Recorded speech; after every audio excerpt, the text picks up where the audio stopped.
શાંતિ સમજૂતી થયાના 24 કલાકમાં ભારતના રાજ્યમાં ફરી ભડકી હિંસા, ઘરમાં કરાઈ આગચંપી। શાંતિ સમજૂતી થયાના 24 કલાકમાં જ મણિપુરમાં ફરી એક વખત હિંસા ભડકી ઉઠી છે। મણિપુરના જીરીબામમાં શાંતિ સમજૂતી કરવાના પ્રયાસો માટે મૈતેઈ અને હમાર સમુદાયો વચ્ચે શાંતિ સમજૂતી પર હસ્તાક્ષર થયાના એક દિવસ બાદ જ તણાવ પેદા કરનારી ઘટના સામે આવી છે।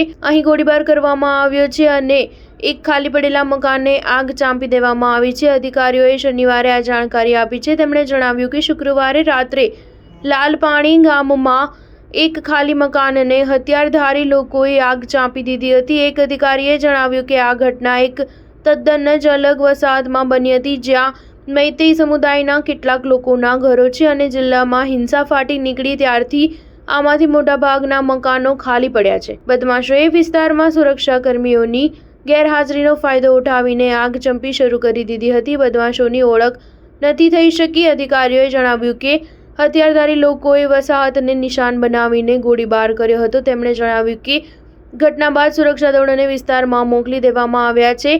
આસામના કછારમાં સેન્ટ્રલ રિઝર્વ પોલીસ ફોર્સના એક પ્રતિષ્ઠાનમાં યોજાયેલી બેઠકમાં મૈતેઈ અને હમાર સમુદાયના પ્રતિનિધિઓ વચ્ચે સમજૂતી થઈ હતી। આ બેઠકનું સંચાલન જીરીબામ જિલ્લા વહીવટીતંત્ર, આસામ રાઇફલ્સ અને CRPF દ્વારા હાથ કરવામાં આવ્યું હતું, જેમાં જીરીબામ જિલ્લાના થાડો, પૈતે અને મિઝો સમુદાયના પ્રતિનિધિઓ પણ હાજર રહ્યા હતા। આ સમુદાયના પ્રતિનિધિઓ દ્વારા જારી કરવામાં આવેલા એક સંયુક્ત નિવેદનમાં કહેવામાં આવ્યું હતું કે બેઠકમાં એ સંકલ્પ દેવામાં આવ્યો છે કે બંને પક્ષ સામાન્ય સ્થિતિ પુનઃસ્થાપિત કરવા માટે તથા આગચંપી અને ગોળીબારની ઘટનાને રોકવા માટે સંભવ તમામ પ્રયાસ કરશે। બંને પક્ષ જીરીબામ જિલ્લામાં કાર્યરત તમામ સુરક્ષા દળોને સંપૂર્ણ સહયોગ આપશે। આગામી બેઠક 15 ઓગસ્ટના રોજ થશે।